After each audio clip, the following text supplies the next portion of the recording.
Já dizia Flávio José, se aveste não, que toda caminhada começa no primeiro passo. A natureza não tem pressa, segue o seu compasso e inexoravelmente chega lá. E nós chegamos aqui a mais um episódio do Estação IFB Diálogos, que é esse espaço de conversa, de encontros e de parceria. Eu sou Jefferson Sampaio, atual diretor de comunicação social do IFB. Estou sentado em uma poltrona vermelha, estou com uma camisa de seda com alguns quadradinhos brancos, ela é num tom preto. Estou com uma calça preta, um óculos escuro, uso barba e tenho um cabelo preto também. Estou aqui no estúdio em que atrás de mim você consegue ver o Museu Nacional, a cúpula e alguns prédios. Pois bem, este é mais um episódio do Estação IFB Diálogos e eu tenho certeza que você vai gostar bastante da nossa conversa de hoje, que é uma conversa mais polêmica do que o clima de Brasília atualmente, que está numa sequidão e o mundo está assim, né? É a gosto de Deus, que é quando a gente é confrontado com a nossa humanidade, né? Calor, é sequidão, estamos aí. É Brasília sendo Brasília. E eu estou aqui com ela, que é Ruth Bicalho, que muito gentilmente está aqui conosco hoje para falar um pouquinho sobre integridade, sobre corregedoria, sobre também atuação profissional, sabe? Eu acho que tem bastante coisas para a gente conversar. Para quem não conhece ainda a Ruth Bicalho, ela já atuou no IFB como diretora de educação à distância e também como coordenadora da Universidade Aberta do Brasil. Hoje está lotada no gabinete da reitoria como responsável por coordenar a corregedoria. É pedagoga, também é psicóloga, mestra e doutora em psicologia escolar e desenvolvimento humano pela Universidade de Brasília e pela Universidade de Barcelona. De Barcelona, muito fino, você está vendo aí como o nosso Diálogos é qualificado, né? Seja bem-vinda, Ruth. E aí, se você quiser complementar alguma coisa na sua apresentação, fica à vontade. E se puder também fazer a sua audiodescrição, a gente agradece. Obrigada, Jefferson. Um prazer estar aqui. Obrigada pela oportunidade de poder falar um pouquinho da corregedoria aqui do Instituto Federal de Brasília.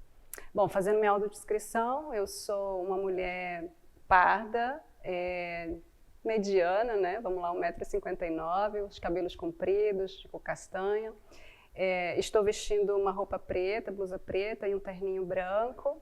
E aqui no estúdio com você, no estúdio da comunicação aqui do Instituto Federal de Brasília. Ah, que maravilha. Quando a gente convidou a Ruth, nós ficamos pensando o quanto que é importante institucionalmente nós termos um olhar para a questão da integridade, para a questão da ética profissional, como uma postura necessária para garantir que o nosso usuário tenha acesso a um serviço público de qualidade, íntegro, que respeite a diversidade humana, que acolha. E ainda mais quando a gente pensa no contexto educacional, a gente vai ver que cada vez mais as instituições são, não sei se é esse o termo, mas cobrada, né? Assim, a ter uma postura ética, a ter uma postura íntegra, a partir da diversidade humana, a partir das necessidades humanas, a partir dos diferentes perfis que nós encontramos no ambiente escolar, né? E o ambiente escolar, a gente vem vendo aí nesses últimos tempos, o quanto que a democratização incluiu grupos, né, e permitiu o acesso de grupos diversos no ambiente escolar, e aí isso traz mais desafio para o servidor público que atua em instituição de ensino. Então, só para vocês terem noção, o IFB hoje, ele tem aí em torno de 1.500 servidores e servidoras espalhados entre os diferentes campi e também na reitoria. E aí nós temos a corregedoria, que vem para auxiliar esse processo de supervisão mesmo, né, do trabalho institucional, do alinhamento institucional, né, a partir das normativas internas, da legislação, direitos do usuário e tudo mais.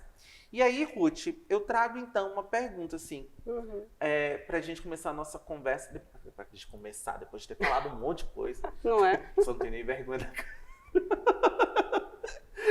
Como que você chegou na corregedoria? Eu acho que isso é importante, assim, saber.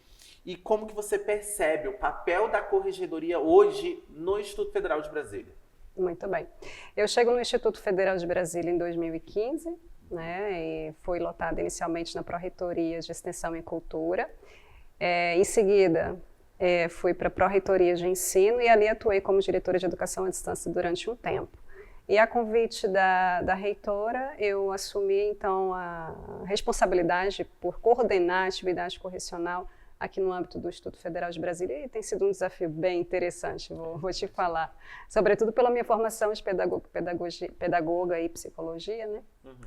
Então eu estou assim, encarando como desafios bem interessantes e com possibilidades de atuação em que eu possa trazer essa minha carga, né, de formação para a atuação.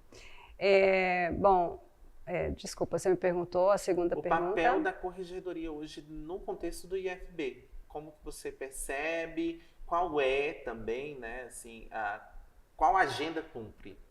Muito bem. A corregedoria no IFB, ela ainda não é instituída, né? Então, ela não existe no organograma, dentro da estrutura formal, né? Mas, como toda administração, ela é obrigada a apurar e investigar e punir, controlar os atos, né, que possam surgir, trazer algum tipo de lesão à administração. Então, o IFB não é diferente. Então, atualmente eu estou nessa função integralmente, né? Até bem pouco tempo a gente tinha uma outra servidora que acabava conciliando com outras atividades. Então, a gente já percebe uma evolução, né? O fato de ter um servidor já integral para essa função. E a gente ainda quer ir mais além, né? Avançar um pouquinho para além dessa investigação, para além da apuração, mas também na prevenção, atuar preventivamente. Muitas vezes os servidores têm medo da corregedoria ou não querem participar das comissões, e a gente vem tentando, né, mudar um pouquinho essa forma de pensar, porque é um trabalho muito interessante, a gente pode ter campo de atuação para além do controle da punição, né? Então, essa entrada da prevenção eu tenho atuado com muito carinho nela agora, sobretudo agora com o plano de integridade que a gente lançou recentemente, né, que o IFB lançou recentemente, a gente vem colocando algumas medidas nesse sentido, de atuar mais preventivamente para orientar os servidores a se orientar, né, pelas normas e também dar um passo além dessas normas, né, além da conformidade, realmente entregar um serviço de qualidade para o cidadão. Sim. E especialmente, assim, vamos pensar na conjuntura de Instituto Federal, né? De Instituto Federal de Brasília, que a gente vai ver vários outros institutos em que tem, por exemplo, o acesso à instituição a partir de um vestibular, ou de uma prova, ou de uma seleção. O IFB hoje tem uma grande oferta de educação profissional técnica, de ensino médio e também os FICs, fora as formações ofertadas para a escola virtual também, né? E todas elas são via sorteio, exceto as graduações, né? E as pós-graduações. Então, assim, a nossa entrada é uma entrada que permite o acesso de muitas pessoas que em diversos momentos da vida esteve excluído dos processos educacionais, né? Exato. Então, eu fico pensando assim, você trazendo essa questão da prevenção, de como que o seu olhar enquanto pedagoga, enquanto psicóloga, pode auxiliar nesse processo de desconstrução dessa ideia de que a corregedoria é punitiva, mas construir novos significados, novas dinâmicas de formação para construir mesmo nova cultura, uma cultura talvez, não diria nova, mas uma cultura mais integrada, uma cultura mais potencializada no âmbito da diversidade, mais potencializada no âmbito da valorização do nosso alunado, das nossas alunas, né? Entendendo essas demandas sociais também, né? Então, eu fico pensando que esse também é um desafio. Com certeza. Sobrepor essa ideia da punição e pensar como que a gente pode, por exemplo, atuar na conformidade, gerando valor na vida das pessoas Perfeito. que estão envolvidas no nosso trabalho, né? Uhum. E eu acho Perfeito. que a sua formação permite muito isso, né? Você até comentou da política de integridade, o plano de Exato. integridade. Eu até queria ouvir você falando um pouquinho mais sobre ele, assim, e se essa perspectiva, porque eu posso estar inventando também, tá? Às vezes a gente inventa. Se essa perspectiva formativa foi considerada também no plano de integridade, ou se é uma perspectiva que vocês estão adotando para outros projetos no âmbito da corregedoria. Total, a gente está trabalhando muito de forma integrada em rede, efetivamente, a partir do decreto, né, do ano passado, de 2023, que institui a política de integridade, as funções como ouvidoria, corregedoria, auditoria, né, que são, são territórios assim, bem ásperos, muitas né? rias, Não né? é? São setores, digamos assim, de termômetro para a instituição, sabe? Eu considero. Então, a gente passou a atuar mais em rede e para propor, né, medidas que possam ser concretas, que possam, de fato, chegar ao servidor, para que ele possa mudar sua conduta, ajustar sua conduta, ou melhorar, né, esse atendimento ao cidadão, como você falou, agregar valor ao cidadão. Então, essas medidas preventivas estão já previstas sim, no plano de integridade, mas também correm em paralelo, essa é a minha perspectiva mesmo, de trazer mais esse olhar preventivo, né, para a corregedoria, porque é isso, como eu mencionei, como a corregedoria não é instituída ainda e não tinha um servidor integralmente para fazer essas funções, não tinha condição, né, de executar tudo que está posto na lei das funções da corregedoria. Então, agora, eu estando mais à frente integralmente, essa é a ideia, de trazer mais um pouco esse olhar, né, preventivo. E a gente pode desenvolver a prevenção de diferentes formas, né? Essa aqui, por exemplo, é uma. A gente poder estar dialogando abertamente, de forma muito espontânea, das atividades correcionais. Quando a gente faz, por exemplo, a formação das comissões, então sempre quando as comissões são constituídas, elas passam por um processo formativo, então ali a gente tem condição de também atuar, né, preventivamente, inclusive com os próprios membros da comissão, porque quando eles se colocam nesse papel, né, de avaliador, de analisar, de julgar, entre aspas, o seu par, ele também se orienta, né? Orienta também a sua conduta. Essa mudança de perspectiva ela é muito interessante. A gente também pode fazer prevenção, por exemplo, quando a comissão, ao término do seu trabalho, ela produz o relatório final dela, ela traz uma série de recomendações e são muito interessantes, algumas muito didáticas, sabe? E aí, quando ela faz isso, ela também atua preventivamente. Ou seja, eu não estou sozinha na corregedoria, tem uma série de servidores trabalhando, né, em comissões, que a gente pode falar um pouquinho sobre isso. E, além disso, quando um processo é levado em curso e ele tramita e finaliza, e tem-se, quando é o caso de aplicação de penalidade, também ali eu vejo um foco de prevenção, porque à medida que os servidores veem, olha, a instituição está fazendo o seu trabalho, ela está indo atrás, ela está apurando e ela está penalizando quando é o caso, tem transparência para isso acontecer e isso ajuda a orientar também a conduta do servidor. Se orienta, né, se mitiga e evita um ato lesivo à administração, atua aí a prevenção também. Então eu vejo muitas possibilidades para a gente ir por esse caminho, sabe, sem a gente ficar só no controle, só na apuração e só na prevenção. Esperar acontecer para ter uma atuação, para ter essa coisa do tratamento punitivo, né? Exatamente, mudar um pouco esse discurso, né? Acho que, como você falou, azia, né? Ouvidoria, auditoria, corregedoria são territórios de fato que sempre foram vistos assim com desconfiança. Então, acho que a gente pode mudar isso. E o plano de integridade, trazendo essa rede para atuar junto, né? Uhum. E a gente trouxe também a PRGP para atuar com a gente nessa rede, a própria comunicação, a Procuradoria do IFB, que está sempre dando apoio para a gente. Então, toda essa rede pode, sim, mudar esse discurso, essa perspectiva, né, mais negativa desses territórios de controle. Uhum. Formativo, né? Como você traz também. Assim, exatamente. Quando a gente tem uma normativa nova, quando a gente tem eu vejo um conceito muito central quando a gente fala de corregedoria, que é o da conformidade, né? Então, quando é esse o órgão, é esse o setor que está atento a essas dinâmicas sociais que, em alguma medida, impactam institucionalmente. Então, não tem como desvincular uma coisa da outra. Quando a gente vai pensar em risco reputacional, quando a gente vai pensar em coerência, em integridade, em uma atividade humanamente pautada na perspectiva da valorização do ser humano, né? Então, Exatamente. Não tem como desvincular. Não tem. E aí, muito pensando nisso, hoje o IFB, ele conta com a ouvidoria, né?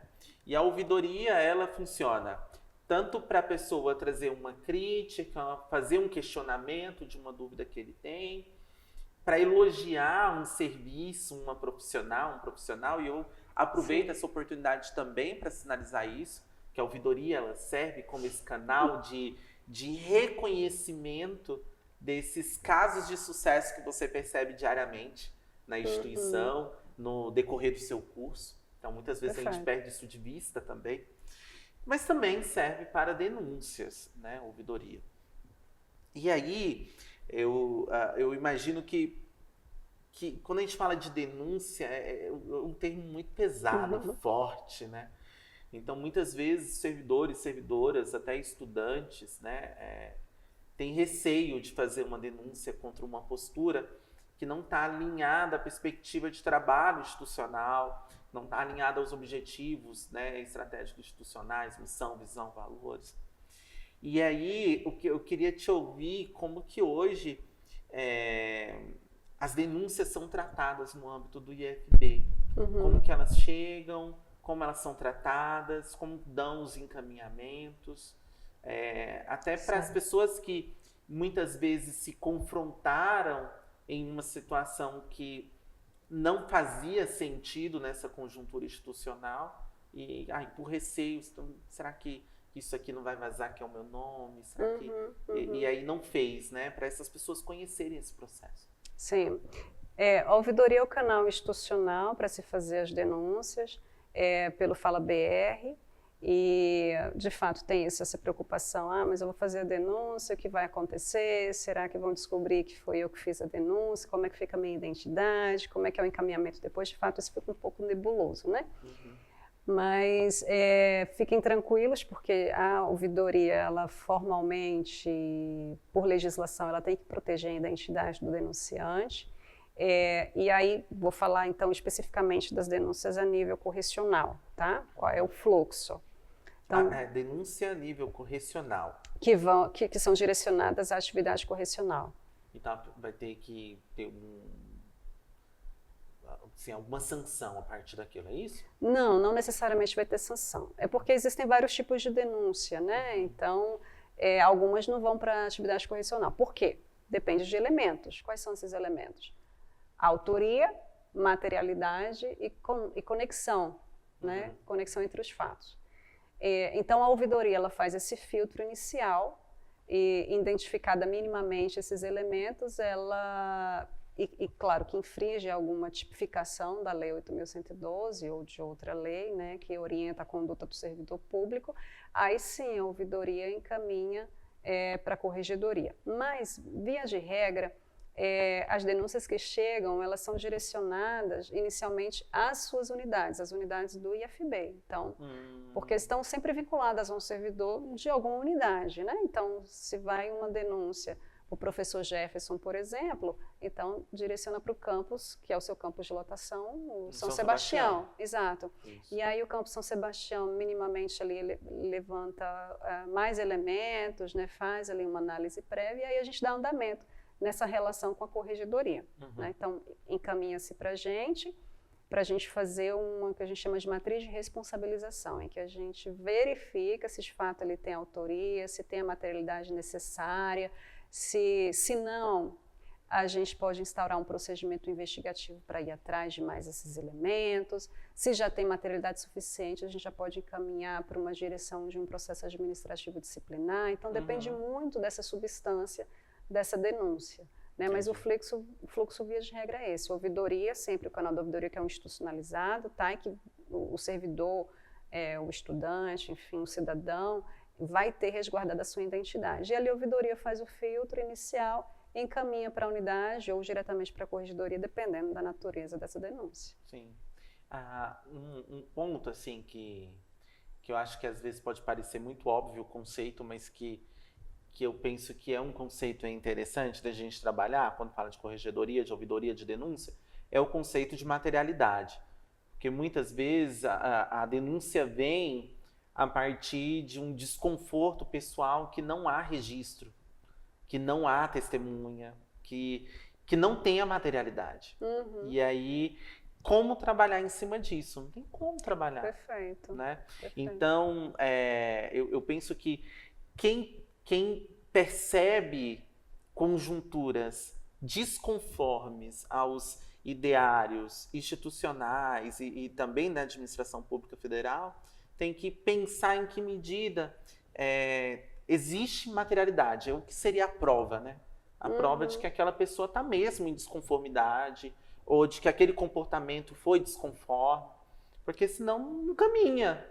Como que a corregedoria vai trabalhar a partir de um relato? Isso que você está falando é muito sério, sabe, Jefferson? Porque acontece. Acontece, e sobretudo no contexto educacional, em que as relações estão, né, o tempo todo assim, pautadas por hierarquias, por conflitos, né, por tensões, por frustrações. É muito comum, então você pode usar esse instrumento institucional para fazer uma denúncia e não ser verdade, não ter fundamento. Infelizmente acontece. E aí é muito sério. E é uma medida, inclusive, que no plano de integridade a gente vai trabalhar, né, de produzir esse letramento, essa conscientização da importância de fazer denúncias substanciais, né? Porque imagina, a gente instaura todo um procedimento investigativo para ir atrás, a gente mobiliza servidores, a gente minimamente tem um ônus institucional por trás para depois a gente ver que aquilo não se sustenta.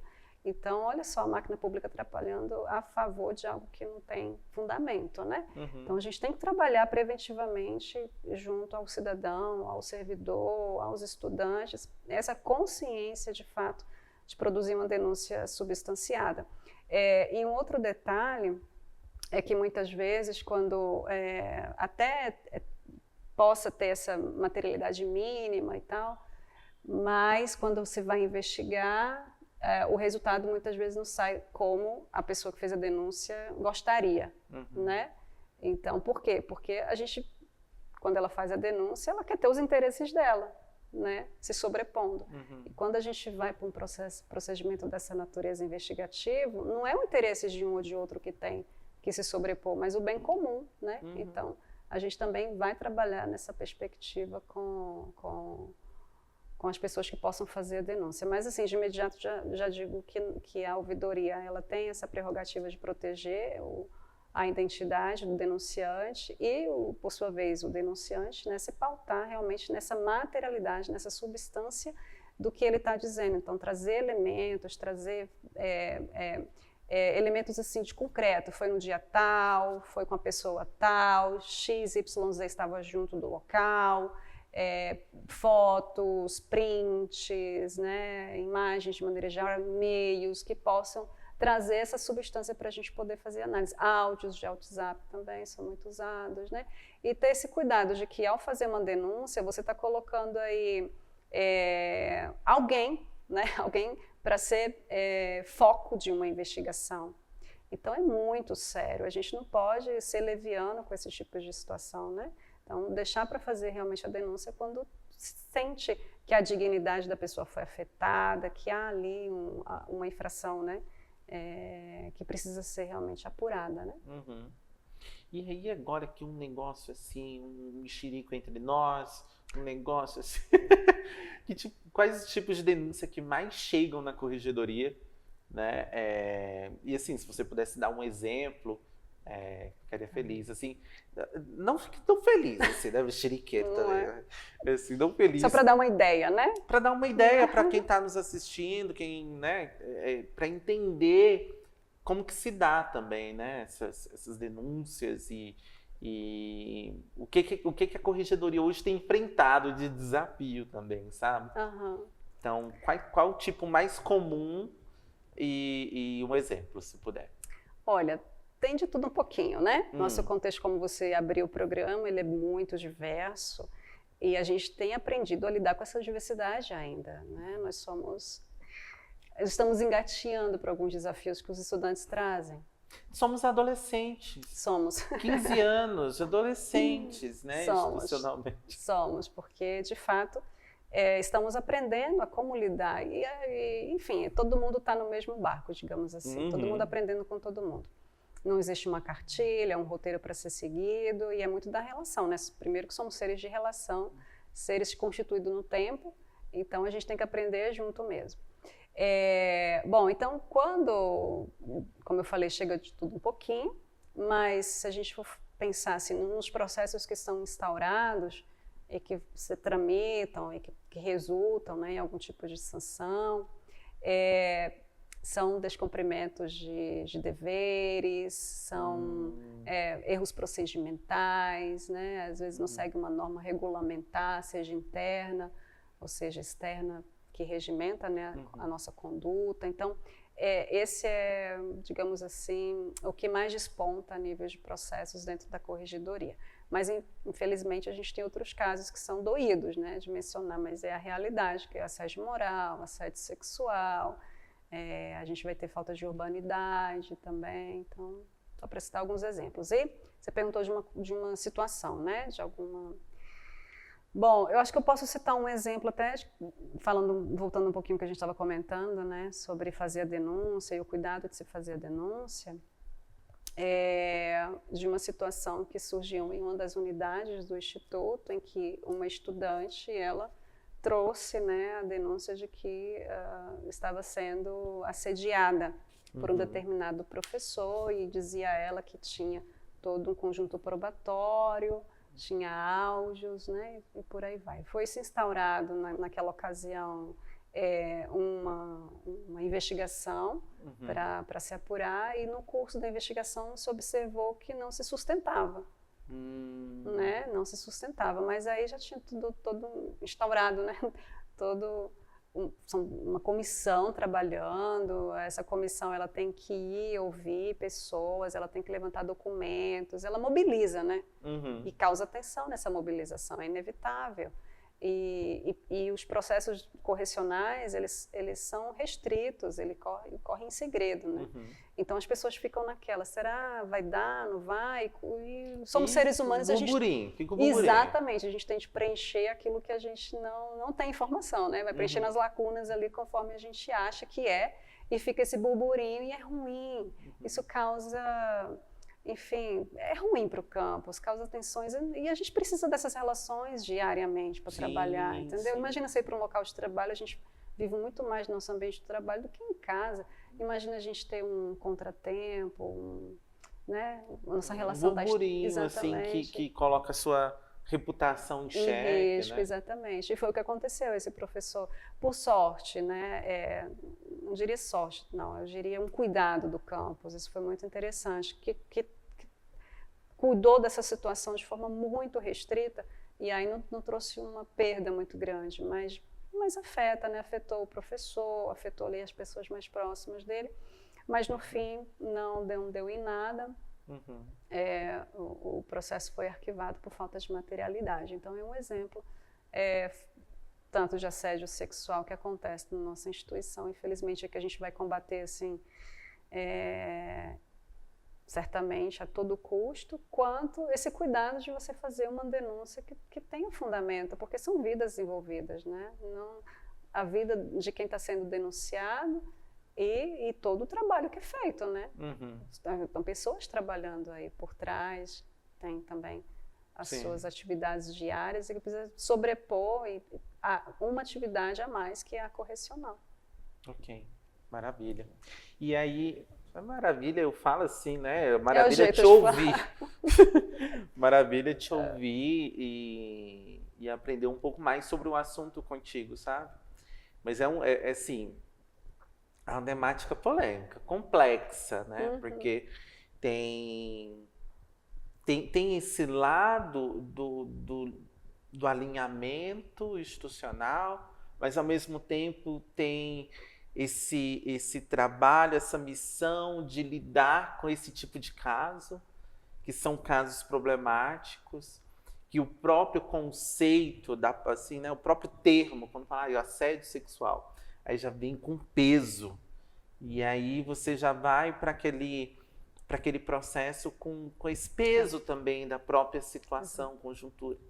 Então, é bem complicado, né? E eu imagino, Ruth, assim que para cada desconformidade a gente vai ter algumas punições, a gente vai ter algumas medidas, algumas sanções, certo? Certo. E aí eu já quero aproveitar aqui de trabalhar com você um grande mito social, que é o da estabilidade do serviço público e um grande mito de que servidor público não é demitido. Né? É possível um servidor público ser demitido? Total. Total. E aí eu queria saber assim, total como, quando, por quê? Me permita só voltar um pouquinho no que você falou do assédio sexual antes de responder essa sua pergunta. Hoje a orientação que a gente tem, as corregedorias são orientadas pela Controladoria Geral da União, a CGU, e a gente já faz essa distinção entre o que é assédio sexual, condutas de conotação sexual e outras condutas. Tem essa divisão assim, para a gente mostrar um pouco essa gradação, né? Porque quando você já traz esse termo assédio sexual, olha o peso, né? Olha o peso, ainda, sobretudo na fase inicial de investigação, você coloca em risco vidas, né? Trabalhando dessa forma. Então, hoje em dia a orientação é usar outras condutas, né? Quando não é, digamos assim, esse assédio sexual, mas quando não é essa materialidade que confirma que é. Na nossa realidade tem sido mais essas outras condutas, né? Mais pontualizadas. Mais pontualizadas. E que muitas vezes o próprio servidor, não estou generalizando, mas em alguns casos acontece, de o servidor não ter nem muita noção. Então, por exemplo, ele vai para a sala de aula e está conversando com uma estudante aqui de porta fechada. Na cabeça dele ele pode pensar, não tem nada a ver, né? Mas pode ser um indicador, né? Dependendo do modo como aquela outra pessoa entende, lê. Exato, né? Então, de repente, eu vim com você com muito carinho, tocar em você, falar, ai, que cabelo lindo, né? Você tá cheirosa hoje, tá cheiroso hoje. Então, enfim, esses tratamentos que no dia a dia mostra uma pessoa com um trato mais íntimo, mais carinhoso, que no contexto educacional, sobretudo trabalhando com adolescentes, não é muito bem visto. Não faz sentido. Não faz sentido. Né? Assim, a própria... eu estou trabalhando em uma instituição de ensino, aí eu sou adulto, fulano é adulto, e aí eu entendi na minha cabeça que rolou um clima. Aí vai lá e aí faz aquela paquera, né? E aí, muitas vezes, essa paquera está construída só na sua cabecinha. Você achou que rolou um clima e você está construindo algo em um ambiente que não é apropriado para aquilo. Não. Né? Não é. Então, isso pode voltar também, né, Ruth? Sim, somos susceptíveis, né? Porque estamos em relação, e a relação é com adolescentes, né, que estão em processos de desenvolvimento, de construção, né? Das suas identidades, então pode acontecer. Então, estou trazendo esse exemplo só para a gente ter uma ideia da complexidade da temática, sabe? E a gente ter o cuidado de trabalhar com esse termo de assédio sexual. Bom, mas voltando então à sua pergunta... A falácia, o mito, Eu tenho uma amiga que fala assim, as falésias. As falésias. As falésias, né? Que é aquelas areias. Sim, assim, maravilhosa. A Praia de Pipa em Natal. Ai, que delícia, que saudade. Ai, que saudade. Pois sim. Vamos lá. É mito. Imagina, o servidor, sim, ele é passível de demissão. Agora, já teve mais força de discurso. Já foi mais forte. Sério? Né? Já foi mais forte de que o servidor, uma vez no serviço público, ele tinha estabilidade, não era demitido, ele podia usar dos recursos da administração sem nenhum problema, né, misturar vida privada com vida pública, mas a gente está no processo aí, vem também esse histórico da integridade, né, a integridade está fortíssima no governo federal, de mudar essa perspectiva, esse discurso. Então, se a gente pegar, por exemplo, a década de 90, com o surgimento da 8.112, que é a lei que regimenta, né, aí tipifica as principais condutas dos servidores, o Código de Ética do Servidor, a Lei 9.874, que regulamenta, né, o rito processual na esfera administrativa também, da década de 90. Aí você vai ter a Lei de Improbidade Administrativa, a Lei da Transparência, do Acesso à Informação, o próprio decreto que trabalha com a integridade, transparência e acesso à informação, que é esse decreto de 2023. Então, de lá para cá, a gente foi vendo uma série de leis que foram surgindo, a LAI, né? Enfim, que foi surgindo, trazendo essa perspectiva de, olha, servidor público, nós trabalhamos para quem? Com que objetivo? Qual a intencionalidade? Né? Então, vem mexendo nessa perspectiva de que, olha, você está ao bem comum, você está trabalhando para o bem comum. E, diferentemente do cidadão comum, nós somos orientados por leis, a gente não pode fazer nada que não esteja previsto em lei. E esses limites orienta. Saiu desse limite, extrapolou esse limite, opa, sinal vermelho. Alguma coisa está errada, então aí entra a atividade correcional para investigar se essa extrapolação ela foi além, de fato, né, se teve uma tipificação ali, uma infração que merece um tipo de sanção. Aí você me perguntou das sanções. A gente vai ter a advertência, a suspensão e a demissão, que seria, né, uma penalidade mais capital, uma penalidade com efeitos, assim, com consequências mais duras, né? E aí a gente também tem, não é uma forma de sanção, mas a gente tem atuado hoje como orientação da CGU, que é buscar fazer negociação. Até por essa via da prevenção, que a gente comentava mais cedo, né? Quando identificar ali uma conduta de menor potencial ofensivo, lesivo para a administração, a gente sentar com esse servidor e fazer uma negociação com ele. Então, a gente tem um termo que chama termo de ajustamento de conduta, em que a administração pode usar desse instrumento para chamar esse servidor, e aí é muito interessante porque a gente pode fazer desse momento um momento formativo. Entendi. Né? E falar, olha, servidor, aconteceu isso, isso e isso, você infringiu isso, isso e isso, né?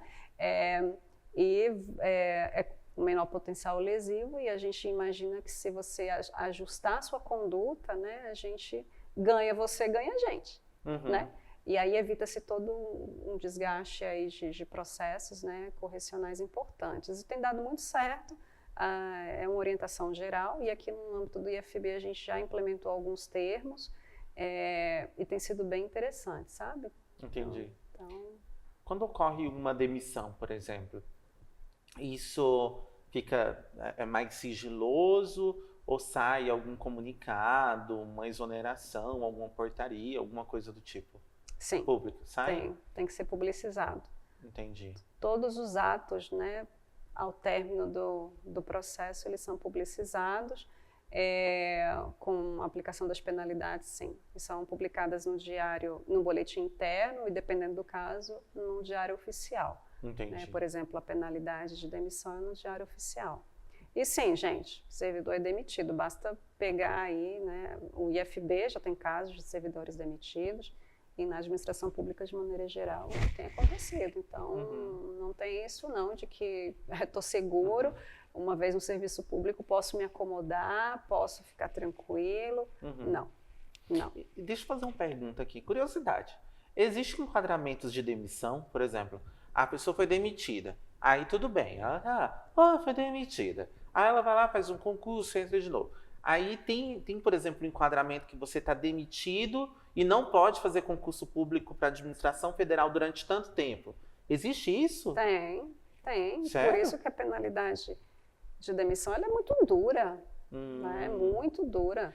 Mas ela já vem com essa coisa do não pode fazer concurso por tanto tempo, ou ela pode ter essa tipologia, demitido, demitido com suspensão? Demissão é demissão. Demissão é demissão. Uhum. E aí você fica impedido, né, de uma série de atos que você poderia fazer, De enfim, possibilidades. de possibilidades de atuação profissional. Então é muito sério um servidor deixar chegar a esse ponto, né? Nossa. É muito, muito sério. Então sim. Gente. Menino, coisa. Cuidado. A brincadeira não é uma brincadeira de leve, é uma brincadeira de pesado. Não, somos seres, somos servidores públicos, servimos a uma sociedade, temos que nos orientar nossas condutas por lei, né? Sim. A moralidade administrativa acima, né? Muito bom. Ruth, e caminhando assim para o final da nossa conversa. E se você está conosco aí, coloca aí nos comentários. E aí você vai colocar o e eu vou responder o seu comentário. Legal. Então coloque aí o que eu respondo. E aproveitar também, antes de trazer a questão final, e dizer que se você ainda não segue o nosso canal, você não sabe o que você está perdendo. Você está perdendo um mundo de possibilidades, né? Muito conteúdo interessante. Então, siga o nosso canal, compartilhe com seus amigos, familiares, colegas, né? Até quem está estudando para concurso também, conhecer essas temáticas que são importantes. Ative o sininho, porque é ele que vai te dizer: ei, fulano, tem vídeo novo. Ei, olha aqui, chegou coisa nova. Então, é para você não ficar perdido e não perder, né, as novidades que estamos lançando sempre aqui no TV IFB. Legal. E aí, Ruth, já fiz meu merchan. Ei! Isso. Ruth. Vambora. Vambora. Então, eu queria saber agora, sim, pensando em futuro, né? O que o pessoal pode esperar da corregedoria, também um pouco da sua atuação, e o que está previsto aí para os próximos anos. Bom, além do que eu já pontuei da prevenção, que vai estar forte, vocês vão ver muito aí nas medidas do plano de integridade, a corregedoria bem presente. A gente gostaria de que a corregedoria ela pudesse, né, também ser institucionalizada como a ouvidoria, como a auditoria né, justamente por ser uma unidade termômetro do Instituto importante, né, porque quando os processos não são bem conduzidos, resultam em correção, e ter um conjunto de servidores trabalhando, né, a favor dessa atividade correcional, a favor da integridade. A gente fala que a corregedoria ela não é instituída, mas obviamente tem uma série de servidores trabalhando para a corregedoria, só que a gente gostaria que isso ficasse de uma forma mais... A gente poderia reduzir, né, alguns custos, digamos assim, de fluxos, de trabalho, se a gente tivesse uma unidade instituída conforme dita, né, a portaria normativa da CGU número 27, que traz lá todos os pormenores do que é uma unidade constituída, quem faz parte dessa unidade, quais as competências que podem ser desenvolvidas, né? Então, uma série de delegações que a gente hoje leva para os diretores, para os campi, para a própria reitoria, poderia ficar a cargo, né, de competência da própria corregedoria, né? Então, com isso a gente poderia ter servidores mais especializados, que pudessem fazer mais cursos na área correcional, né? Porque hoje que a gente vê nas comissões eu estou inseguro, como é que eu vou tocar esse processo? Eu não sei, eu nunca estudei e tal. E a gente fala, não, mas olha, a gente está aqui trabalhando a favor da integridade, então a gente está fazendo esse julgamento, entre aspas, né, do nosso par, então se coloca no lugar, faz esse movimento de perspectiva, então a gente vai trabalhando na cabeça deles assim. Então, quando a gente tem um grupo vinculado efetivamente à corregedoria, a gente consegue fazer uma formação que dá mais segurança jurídica para eles, sabe? Sim. Mais cuidado, então isso seria muito interessante. Mas, óbvio, isso não depende só da gente, é todo um trabalho, tem que fazer parte do interesse, né, coletivo do IFB, então estamos trabalhando para isso, mas é algo que está no horizonte e não depende da gente. Entendi. Queria te ouvir, sua mensagem final, sua mensagem para o nosso grupo, se você quiser complementar mais alguma coisa, esse é o momento. Bom, eu espero ter mudado um pouquinho a perspectiva da corregedoria que muitos têm, né? Que, enfim, desde que eu assumi a função, eu escuto os colegas, você foi para a corregedoria? Ai, não, né? Você não vai ter mais amigos nessa casa. Falei, por favor, não pode ser assim, né? Então, espero ter mudado um pouquinho essa perspectiva, dizer que a gente está atuando em rede, a gente espera que outros servidores possam vir para a corregedoria nos ajudar, quando a gente chamar para fazer parte de uma comissão, não fugir, né? Uhum. Embora não possa fugir, viu? O servidor ele é obrigado a fazer parte. Ele é convocado? Ele é obrigado. Eita. Não pode, não. Se ele não tiver uma boa justificativa, ele não pode. Ele não pode, porque é um dever, né? Uhum. É um dever. Então, quando a gente fizer o convite, enfim, mostrar, né? Falar, não, vou lá contribuir, porque a gente aprende juntos, é interessante, a gente entra por uma seara que a gente não tem muita intimidade, e isso nos desafia, né? E todo desafio, na minha perspectiva de pedagogo e psicóloga, é sempre muito interessante. Então, Sim. É isso, espero ter contribuído e agradecer o convite. Foi uma oportunidade incrível de fazer parte aqui desse programa maravilhoso. Obrigado, Ruth. E obrigado toda a equipe envolvida na produção desse material, que é a equipe da Diretoria de Comunicação Social do Instituto Federal de Brasília. Se você ainda não conhece todas as iniciativas, ações, projetos, chamadas públicas do IFB, corra agora mesmo em www.ifb.edu.br